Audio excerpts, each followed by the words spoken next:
keltirgan hadisda shunday deyiladi. Rasululloh sallallohu alayhi vasallam aytdilar: "Lillahi tis'atun va tis'una isman, mi'ata illa wahida." Alloh taoloning 99 ta ismi bor. Bir kam 100 ta. La yahfazuha ahadun illa dakhalal janna. Kim ularni yod olsa, jannatga kiradi. Va huwa vitrun yuhibbul vitra. Va u Alloh taolo vitrdir, ya'ni toqdir. Juft emas, toq.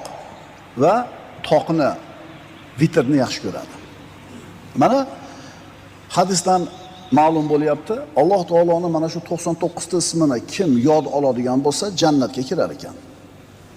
Bu mana shu yod olsa degani nima degani? Faqatgina shu Vallohullazi la ilaha illa huvar rohmanir rohim malikul quddus salamul bu shunday bir quruq yodlab qo'yishmi?